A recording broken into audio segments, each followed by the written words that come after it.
Puntahan natin itong ano, yung, hostile witness po ng, prosecution, itong si, Assistant Secretary Lemuel Ortuño. Okay, so nagkaroon ng cross-examination kanina, recross, redirect 'no, I understand. Tapos tinanong siya ng mga senator judges. I suppose by this time maliwanag na po 'no, dun sa talagang tumututok, hindi po ba? In terms of, what happened dun sa confidential funds, don't you think? Right? Alam mo, the guy is embarrassing, to be honest about it. Kasi nakita ko na rin siya dun sa house when he spoke. And the only thing he would say is that, I don't know anything about it. Pero the fact is, pinirmahan mo eh. Ikaw ang nag-explain kung bakit mo ina-explain yung AOM sa COA. Dapat alam mo yung ina-explain mo. You cannot say, wala po akong alam dyan. So, nagre-retreat siya parati doon sa ignorance na hindi credible. Kasi nga, parang, sila Kiko Pangilinan, mga tanong sa kanya, bakit yun ang sasabihin mo? Dapat alam mo yan. Hindi Oo. pwedeng lulusot ka na pinirmahan ko lang ho yan. Sinabi lang ho sa akin lahat yan. The moment na pinirmahan mo na yan, ikaw na yan. So, kaya for me, Ortonio has been embarrassing. Even today, iwas when everybody knows exactly na palusot lahat ng ginawa nilang paliwanag sa AOM. Tapos yung argument na, it doesn't make sense to me, yung argument na hindi pa ho final yan kasi may memorandum of Motion for reconsideration. reconsideration. Okay, but the fact is, right now, disallowed yan. Unless you turn it over, disallowed yan. That's what is reality now. You cannot say, speculative yan kung sasabihin mo, maari ho yung turn around. Maybe, but that's just speculative. Right now, what is there is that everything has been disallowed. I mean, that thing. Kaya tama si Erwin Tulfo, no? Ako naman, hindi ko naman maintindihan ng COA. Why it's taking it so long to rule on the MR na yun MR na lang yun Meron ng ruling sila no? Ewan ko, politics is probably a strong pressure on them. Ayaw nilang sila yung maging sanhi ng conviction o acquittal, kaya hindi nila ginagawa. Kaya that has been my rant the last 2-3 years against COA For me, COA has not done its job well. Kaya ang dami Pero nating kalokohan pero attorney, malaking ano yun, disservice yun sa publiko kasi sila yung pinaka-eksperto diyan, hindi po ba? Sila yung naatasan diyan on matters of audit, in particular confidential fund. Hindi naman pwedeng i-dribble yan, hindi po ba? Hindi pwedeng i-dribble yan. Kaya lang, alam mo, napaka-fluid din kasi yung liquidation ng...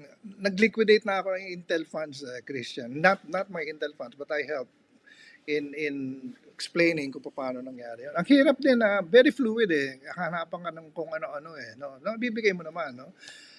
Pwede mo i-manufacture ang hinahanap nila actually Kasi ang unang lang hanapin, meron bang security threat? Kaya kayo kumuha gano'n. May manufacture, madaling sabihin ng pulis na meron and everything. Yeah. So, very fluid yon. So, hindi natin ba napuna nung umpisa tong mga hearing na to? Pinalusot nila yan yung OVP pinalusot nila until finally nagkaroon ng pressure kaya nag-disallow na silang gano'n no? And takanlak na rin kasi no? Kaya nakita ko na how they work and they don't work very efficiently kasi naka-embed sila doon sa agency. Umaasa sila sa agency, LGU for example, na sila magbibigay ng kotse sa kanila, supplies nila, air condition nila, power nila, room nila, doon sila, tas they have 1 or 2 people. Kaya pagka nag-AOM sila, ang dali-daling mag-explain sa kanila nung local, yung agency na host nila. Kasi ang dami nilang utang doon sa agency na yun Kaya sa Pero akin, doesn't work. Kaya sana, opo. ayusin nila yan. Bigyan nila ng funds lahat yan para kung tunay tayo dyan, para mag-function sila. Kasi sa mga BAC, dapat kasama sila doon every time Hindi sila nagpupunta doon. Bids and Awards Committee, tama. Bids and Awards Committee, kung may procurement, tapos magbibidding, dapat kasamang COA doon for transparency Because sa dami ng ginagawa nila, mag-isa lang siya, hindi sumasama. Ako sa amin sa agency namin, pinakikiusapan ko na Sir, punta ka doon, sir, every ganito. Kasi kailangan ka namin doon. Hindi rin Oo. Bilang panghuli, attorney, no? Kanina, I think maliwanag din, no? Cornered itong si Lemuel Ortuño And ang ginamit siyang template answer sa panimula, as I understand it, laging ganon, di ba? Sa Correct. pagkakaintindi ko. Ang dapat sagot doon, dapat naintindihan mo, ikaw yung nandiyan sa posisyon na yan Hindi ba? Parang ginagamit siyang way out yun Pero kanina na-corner siya in particular ni Presiding Officer Chis Escudero, 'di ba? Ano ba yung Mm. interpretation mo sa implement, sa Mm. disburse, sa gastos? Eh kanina hindi na siya maka-wriggle out dun sa ano eh, sa pagkaka-corner sa kanya eh, 'di ba? Ang maliwanag, ibinigay mo yung pera dito kay ano, kay Eh, Dante Lechica, opo. Pero yun nga alam po. mo yung Sige, go ahead. go ahead. Hindi, yung wording lang na obvious sa akin yon. Yung disbursement versus implementation, di ba? Yun yung ginagamit niya.